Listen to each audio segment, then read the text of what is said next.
Village d'Awabo, à 30 km d'Abidjan. À bord de ce véhicule, 2 inspecteurs de la brigade mobile de la police sanitaire venus visiter une clinique privée locale, située à 5 km de l'hôpital général d'Anyama. Ministère de la Santé, direction des établissements privés et des professions sanitaires, nous sommes venus pour une visite de contrôle. Sur place, inspection de la salle d'accouchement, des instruments et des lits disponibles. Il n'y a pas de stérilisateur pour ça. Pas de stérilisateur.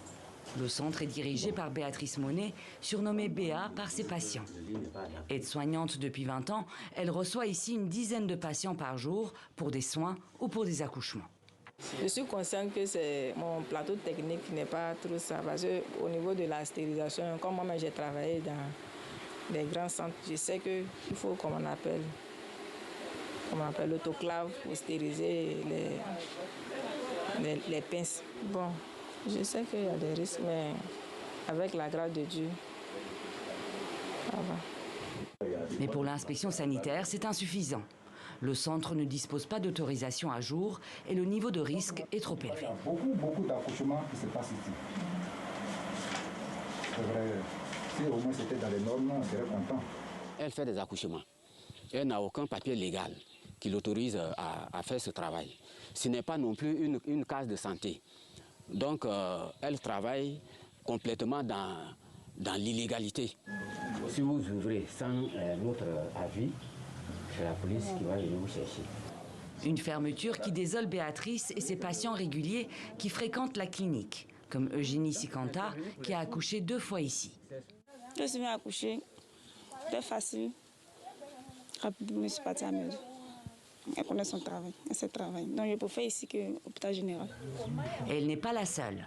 Choisies souvent en cas d'urgence et pour leur proximité avec le domicile des patients, les cliniques privées prolifèrent à Abidjan et dans toute la Côte d'Ivoire. La population s'y soigne avec parfois des conséquences dramatiques. Adam Cheikh Diarasouba y a perdu une proche décédée des suites d'une hémorragie durant l'accouchement. En tant que population, on n'a pas des outils pour vérifier déjà si ces cliniques-là existent avec l'autorisation du ministère et de la Santé et si éventuellement même le personnel est qualifié. Alors l'inspection sanitaire a choisi de sévir, d'où l'opération Zéro clinique illégale d'ici 2025 lancée par le gouvernement ivoirien.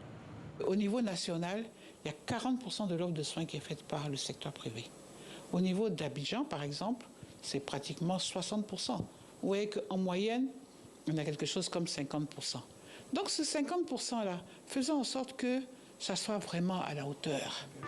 Depuis le lancement de l'opération, 841 établissements ont été inspectés dans le centre et le sud du pays. Seulement 52 ont une autorisation d'exercer, soit 6%. Les visites des inspecteurs se poursuivent à travers le pays jusqu'au 30 juin.